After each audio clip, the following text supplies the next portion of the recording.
Está escrito no Evangelho segundo João, capítulo 6, versículos 60 a 71, o seguinte: Muitos dos discípulos de Jesus, tendo ouvido tais palavras, disseram: Duro demais é este discurso, quem o pode ouvir?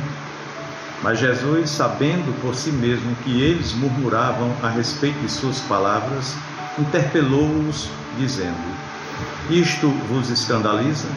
Que será, pois, se virdes o Filho do Homem subir para o lugar onde primeiro estava? O Espírito é o que vivifica, a carne para nada aproveita. As palavras que vos tenho dito são Espírito e vida. Contudo, há descrentes entre vós, pois Jesus sabia desde o princípio quais eram os que não criam e quem o havia de trair. E prosseguiu: Por causa disto é que vos tenho dito: ninguém poderá vir a mim, se pelo Pai não lhe for concedido. À vista disso, muitos dos seus discípulos o abandonaram e já não andavam com ele. Então perguntou Jesus aos 12: Porventura quereis também vós outros retirar-vos? Respondeu-lhe Simão Pedro: Senhor, para quem iremos nós? Pois tu tens as palavras de vida eterna, e nós temos crido e conhecido que tu és o Santo de Deus. Replicou-lhe Jesus: Não vos escolhi eu em número de 12? Contudo, um de vós é diabo. Referia-se ele a Judas, filho de Simão Iscariotes, porque era quem estava para traí-lo, sendo um dos 12. Meu irmão, minha irmã, a popularidade de Jesus havia chegado ao seu ápice. O povo seguia Jesus para ouvir os seus ensinamentos, mas a sua motivação maior foi o desejo de receber o benefício dos seus milagres, cura, multiplicação de pães, enfim. Ele curava doentes e alimentava milhares de ouvintes. Jesus se tornou tão popular que os seus seguidores concluíram nos versículos 14 e 15 de João 6 o seguinte. Os versículos 14 e 15, eles dizem o seguinte: Vendo, pois, os homens os sinais que Jesus fizera, disseram: Este é verdadeiramente o profeta que devia vir ao mundo. Sabendo, pois, Jesus que estavam para vir com o intuito de arrebatá-lo para o proclamarem rei, retirou-se novamente sozinho para o monte. Então, eles estavam pensando em promovê-lo como um líder político de Israel. E Jesus veio para cumprir profecias do Antigo Testamento, de reinar sobre o povo. E agora a multidão mostrou seu desejo de coroá-lo rei. Quando nós pensamos sobre a missão de Jesus dada pelo Pai, percebemos que esta reação dos judeus poderia ser uma tentação. Seria um atalho ao reino que evitaria o sofrimento da cruz. O diabo já havia oferecido um atalho deste gênero quando teve a oportunidade de tentar Jesus lá em Mateus 4, a partir do versículo 8, e mais tarde Pedro considerou impensável a possibilidade de um sofrimento de Jesus na cruz, em Mateus 16, a partir do versículo 21. Olha, se o povo já aceitaria Jesus como rei, por que sofrer a morte? Mas Jesus resistiu à tentação do deserto, repreendeu Pedro e também, neste caso, recusou-se cair na tentação apresentada pela multidão, pois o texto bíblico diz que ele se retirou sozinho para o monte, para estar na presença do Pai em oração. Se Jesus pensasse como muitos líderes religiosos da nossa época, a popularidade com a multidão teria sido a prova da sua fidelidade a Deus. Muitos líderes religiosos hoje citam números para justificar as suas práticas. Se funciona e dá resultado, obviamente é porque Deus está abençoando a obra. Multidões se mostram capazes de seguir enganadores e frequentemente seguem homens errados por motivos errados. Jesus não viu o crescimento numérico como o objetivo principal da sua missão aqui na Terra.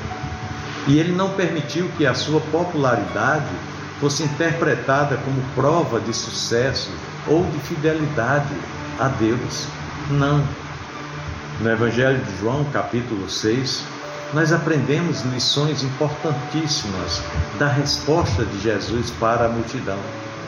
Além de não permitir que o povo o tomasse para fazê-lo rei, Jesus respondeu com uma pregação desafiadora. Ele apresentou-se como o pão da vida, aquele que vinha para dar a sua vida em resgate da vida das pessoas que estavam caminhando para a destruição. Da mesma maneira que levou a mulher samaritana a deixar a água do poço para poder pensar na água que dá vida eterna, lá em João capítulo 4, ele chamou a multidão para esquecer-se de pães e peixes e de curas para poder receber o pão da vida.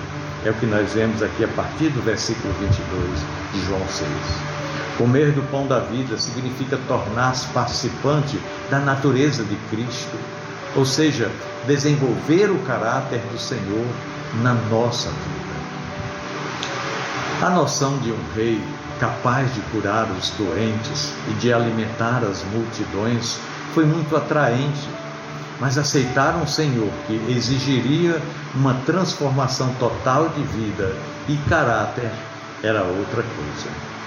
A mensagem de João 6 provocou uma reação muito forte que por todas as medidas humanas seria considerada negativa. A multidão se escandalizou e disse no versículo 60, muitos dos seus discípulos, tendo ouvido tais palavras, disseram: duro demais é esse discurso. Quem pode ouvir? Ou seja, a popularidade de Jesus despencou. O versículo 66 diz: à vista disso, muitos dos seus discípulos o abandonaram e já não andavam mais com ele. É muito triste observar que muitos dos supostos seguidores de Jesus, nos dias de hoje, não aprenderam a lição de João 6. As multidões querem Jesus como solução dos seus problemas terrestres. Querem que Jesus cure as suas doenças e forneça alimento e sustento. Somente isso. Muitos hoje vão além do materialismo egoísta daquela época e consideram Jesus uma fonte de abundância material. Pensam em mansões, em carros de última linha. E muitos pregadores alimentam este egoísmo e usufruem os bens sacrificados por pessoas leigas em busca das suas bênçãos. Quanto engano estamos vendo todos os dias.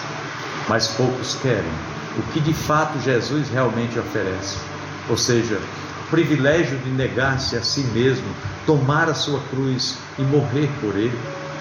Jesus não é o meio para a realização dos nossos desejos egoístas.